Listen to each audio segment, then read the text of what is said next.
और चलिए अब खबरों में आगे बढ़ते हैं। बता दें कि आपको 2023 के विधानसभा चुनाव के दरमियान कांग्रेस को जिस पैमाने पर दल बदल का सामना करना पड़ा था, उसके पलटने के दावे किए जा रहे हैं। शुक्रवार को राजधानी जयपुर में आयोजित एक महत्वपूर्ण बैठक के बाद कांग्रेस की अनुशासन समिति ने बीजेपी के कई नेताओं की कांग्रेस में वापसी का दावा किया है। देखिए इसी पर यह रिपोर्ट।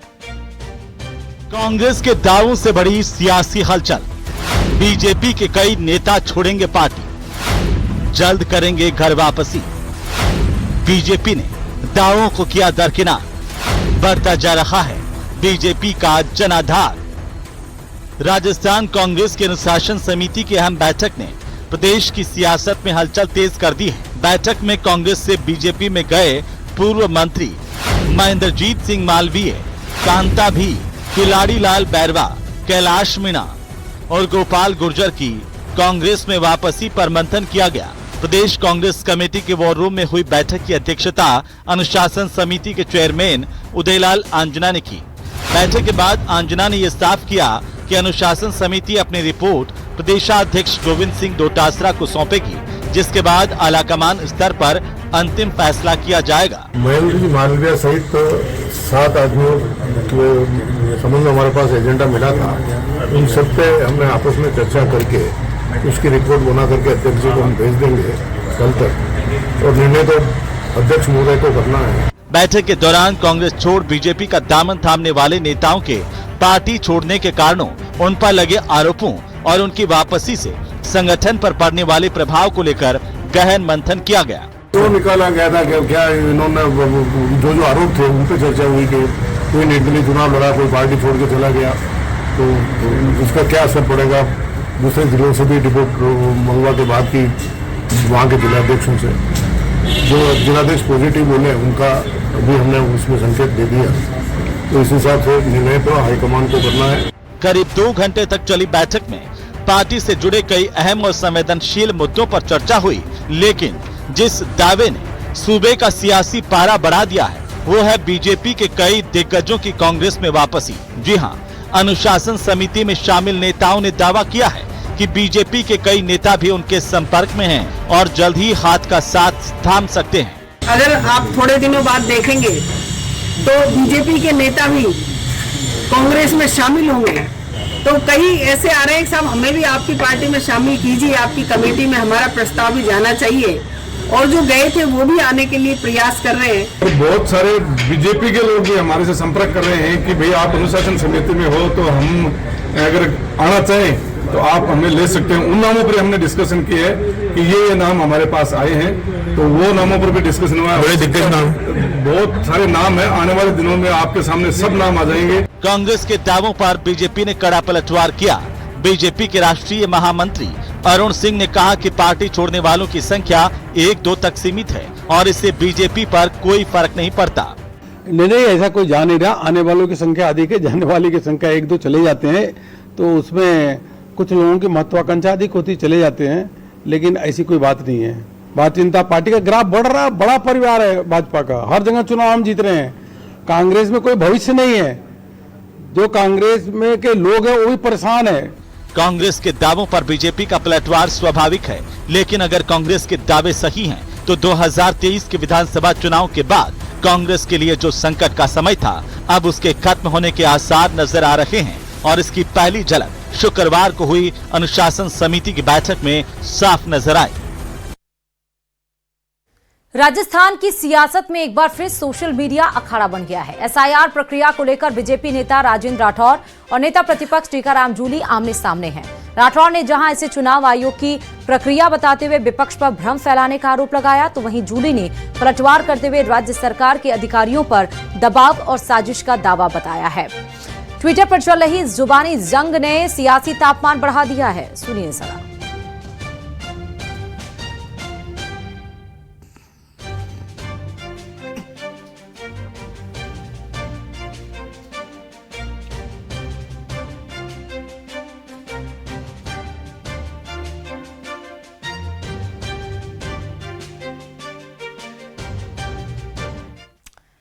और चलिए अब बात होगी मिर्धा परिवार में महासंग्राम की। दरअसल नागौर में मिर्धा परिवार के अंदर जमीन को लेकर विवाद अब खुलकर सामने आ रहा है। चचेरे भाई मनीष मिर्धा पर एफआईआर दर्ज कराने के बाद डॉक्टर ज्योति मिर्धा ने सोशल मीडिया पर एक पोस्ट के जरिए अपनी बात रखी। वहीं दूसरी तरफ मनीष मिर्धा प्रदेश सरकार और प्रशासन के मदद से की गुहार लगाते भी नजर आ रहे हैं। देखिए रिपोर्ट। सोशल मीडिया पर ज्योति मिर्धा की पोस्ट। जमीन पर अवैध कब्जे के लगाए आरोप। जमीन विवाद में उलझा मिर्धा परिवार। जोधपुर के प्रतापनगर थाना इलाके में स्थित मिर्धा फार्म की 150 बीघा जमीन को लेकर पूर्व सांसद डॉक्टर ज्योति मिर्धा और उनके चचेरे भाई मनीष मिर्धा के बीच झगड़ा अब सार्वजनिक हो चुका है। गुरुवार को जहां मनीष मिर्धा समेत अन्य लोगों के खिलाफ प्रतापनगर थाने में एफआईआर दर्ज करवाई गई, तो वहीं अब ज्योति मिर्धा ने इस झगड़े के बीच एक पोस्ट की है, जिसमें उन्होंने खुद के बाहर होने और भाई पर जमीन हड़पने की साजिश का आरोप लगाया। इतना ही नहीं, उन्होंने ट्वीट में साल 2004 के बंटवारे का जिक्र भी किया है। हालांकि उनके भाई तमाम आरोपों से इनकार करते हुए प्रशासन से पिता की समाधि स्थल तक जाने की मांग कर रहे हैं। एक रोते हुए बेटे को सहारा देने की बजाय ये उसके पिता की समाधि का काम रुकवा दिया। इन लोगों को सोचना चाहिए कि राजनीति कहाँ है, कहाँ अपनी जगह। इन लोगों ने सारी हदें पार कर दिया। इन लोगों ने मेरे पिता की मौत पर तो जो 1 घंटा फॉर्मेलिटी के लिए आए थे वो आए थे, उसके बाद पूरी शोक सभा में ये लोग कभी नहीं आए। लेकिन यहाँ पे समाधि का काम होते ही ये 4 घंटे में यहाँ पहुंच गए। इनको फ्लाइट टाइम मिल गई, इनको सब कुछ मिल गया, समाधि का काम रुकवाना। आखिर क्या है इस विवाद की वजह? दरअसल पूरे विवाद का केंद्र फार्म हाउस के अंदर बना 150 वर्ग गज का वो समाधि स्थल है। मनीष मिर्धा पक्ष का दावा है कि ज्योति मिर्धा इस बेशकीमती जमीन को बेचना चाहती हैं, लेकिन बीच में आ रहा पैतृक समाधि स्थल सौदे में बाधा बन रहा है। मनीष का यह आरोप है कि ज्योति इस समाधि स्थल को हटाना चाहती है, जबकि वे अपने पूर्वजों की निशानी को बचाने के लिए संघर्ष कर रहे हैं। वहीं ज्योति मिर्धा का आरोप है कि जमीन पर कब्जे के इरादे से मनीष मिर्धा अपने पिता भानु प्रकाश मिर्धा की समाधि वहां पर बना रहे हैं। आपको बता दें कि जो जगह विवाद की वजह बनी है, उस पर 1982 में नाथुराम मिर्धा की मां की समाधि बनाई गई थी। मनीष के बड़े भाई रवि की समाधि भी यहीं पर है। इसके अलावा नाथुराम मिर्धा की समाधि भी 1996 में उनके निधन के बाद यहीं पर बनी हुई है। ऐसे में मनीष भी चाहते हैं कि परिवार के दूसरी समाधियों के साथ ही उनके पिता की समाधि भी यहीं पर बने, जिसका काम शुरू भी किया जा चुका था। जिसके बाद मनीष मिर्धा पर जबरन फार्म हाउस में घुसने, केयरटेकर को धमकाने के आरोप भी लगे और एफआईआर दर्ज कराई गई। फिलहाल हालात को देखते हुए मौके पर सुरक्षा के लिए पुलिसकर्मी तैनात किए गए हैं। न्यूज 18 राजस्थान के लिए जोधपुर से चंद्रशेखर व्यास की रिपोर्ट। और चलिए कोटा से इस बीच बड़ी खबर मिल रही है। मिलावट के खिलाफ बड़ा एक्शन हुआ है। 90 लाख रुपए का मिर्च मसाला सहित पाउडर सीज कर लिया गया है। 45,480 किलो मिर्च मसाला सीज किया गया है। लाल मिर्च पाउडर, साबुत हल्दी, कैथोडी पाउडर और आमचूर पाउडर यहां पर सीज किया गया। आप सोचिए, बड़ी मात्रा में 45,480 किलो कोल्ड स्टोरेज से 29 नमूने लेते हुए यहां पर कार्रवाई की गई है। तो कोल्ड स्टोरेज से 29 नमूने भी लिए गए हैं। कोटा के बाद झुंझुनू से भी बड़ी खबर है। चलती कार आग का गोला बन गई है। आग लगने के बाद अफरा तफरी मच गई। समय रहते दोनों युवकों ने अपनी जान बचा ली। गनीमत यही रही कि कोई जनहानि नहीं हुई। अचानक चलती कार में ये आग लगी। शॉर्ट सर्किट की वजह से आग लगी है। लोगों ने आग पर काबू पा लिया है। चलती हुई कार आग का गोला किस तरह बनी हुई है और चलती फिरती सड़क है। आप देखिए, एक तरफ चलती हुई कार जो आग का गोला बनी, साइड में किया गया और उस आग पर फिलहाल काबू पाया गया। एक्सक्लूसिव तस्वीरें आप देख रहे हैं। दूसरी तरफ देखिए, वाहन उस सड़क से गुजरते हुए नजर आ रहे हैं। तो सीधे तस्वीर हम आपको दिखा रहे हैं। हालांकि जो कार चालक थे और उसमें जो बैठे हुए शख्स थे, उन्होंने अपनी जान कार से कूदकर बचाई है। शॉर्ट सर्किट की वजह से कार में आग लगी है।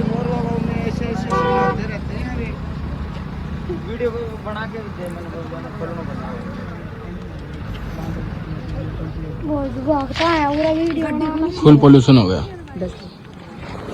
ब्लास्ट हुआ बढ़िया, बड़ा तगड़ा वाला।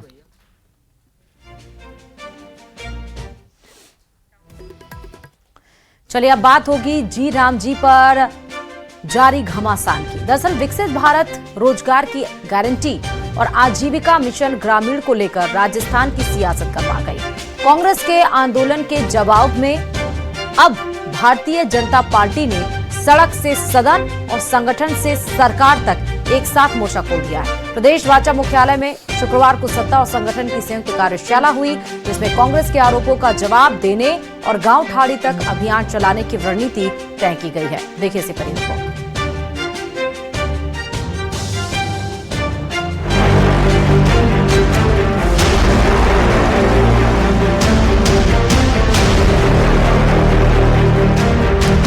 विकसित भारत रोजगार की गारंटी और आजीविका मिशन ग्रामीण को लेकर प्रदेश की सियासत में छिड़े संग्राम के बीच भारतीय जनता पार्टी ने कांग्रेस के आंदोलन को काउंटर करने के लिए अपनी रणनीति तेज कर दी है।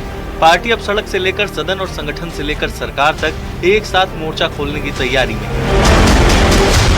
इसी कड़ी में भाजपा के पूर्व प्रदेश प्रभारी और राष्ट्रीय महामंत्री अरुण सिंह ने शुक्रवार को जयपुर स्थित भाजपा मुख्यालय पर एक अहम कार्यशाला को संबोधित किया, जिसमें मुख्यमंत्री भजनलाल शर्मा, प्रदेश अध्यक्ष मदन राठौड़, उप मुख्यमंत्री दिया कुमारी, उप मुख्यमंत्री प्रेमचंद बैरवा सहित पार्टी के वरिष्ठ नेता और पदाधिकारी शामिल हुए। कार्यशाला में तय किया गया कि आगामी पंचायत चुनाव को ध्यान में रखते हुए सरकार और संगठन संयुक्त अभियान चलाएंगे और आम जनता को जी राम जी के प्रावधानों के बारे में जागरूक करेंगे। हमने यह तय किया है कि ग्राम चौपाल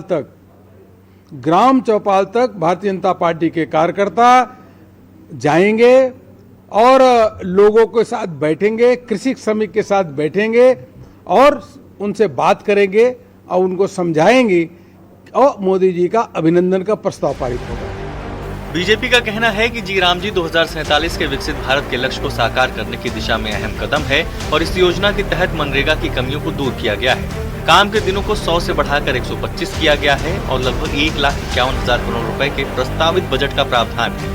इस मौके पर सीएम भजनलाल ने कांग्रेस पर तीखा हमला बोलते हुए कहा कि कांग्रेस को भगवान राम के नाम से हमेशा से एलर्जी रही है। डिप्टी सीएम दिया कुमारी और प्रेमचंद बैरवा ने भी नरेगा के एक नए स्वरूप की तारीफ करते हुए इसे श्रमिकों के लिए एक हितकारी कदम बताया। निश्चित रूप से बहुत सारे प्रावधान किए गए हैं जिसमें आम श्रमिक को ज्यादा से ज्यादा इसमें उसको लाभ मिले। पहले 125 दिन का इसमें 100 दिन का काम था, वो 125 दिन का काम इसमें बढ़ाया गया है।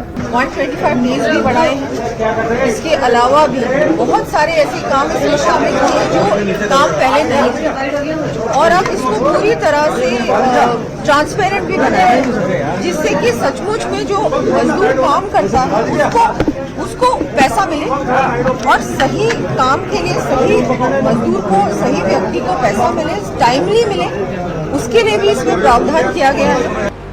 बीजेपी नेतृत्व जी राम जी जैसे संवेदनशील मुद्दों पर पार्टी की आधिकारिक लाइन साफ, संयमित और तथ्यों पर आधारित रखने की कोशिश में लगी है ताकि कांग्रेस को आरोपों का सटीक जवाब दिया जा सके। बीजेपी की इस कार्यशाला को आने वाले दिनों की राजनीतिक दिशा तय करने वाला अहम पड़ाव माना जा रहा है। जयपुर से न्यूज़ 18 राजस्थान के लिए सुधीर शर्मा की रिपोर्ट।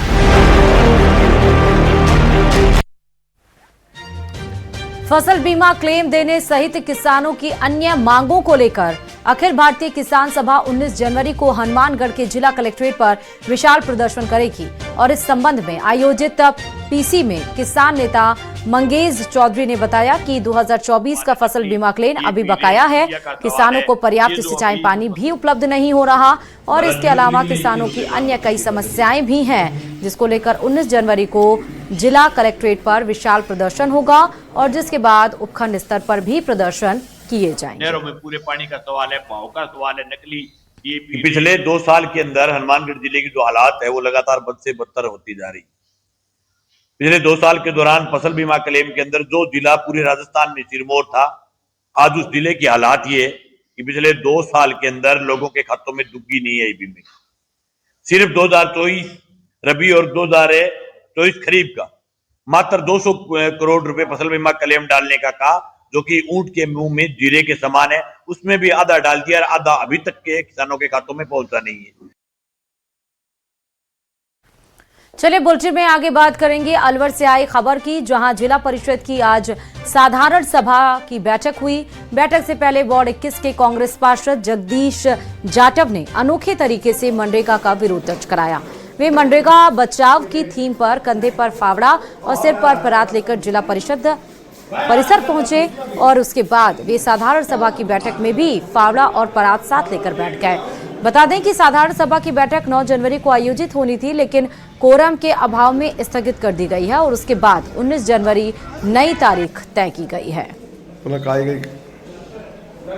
हमारी क्या है कि हम जिला परिषद की मीटिंग में आए, तो मीटिंग में क्या है कि सरकार ने नरेगा का नाम बदल रहा है, तो नाम बदलने से कुछ नहीं होता। आजकल क्या है कि जैसे करीब ठेकड़ा पंचायत है, उसमें 2 साल से नरेगा को मजदूरों का पैसे नहीं मिला,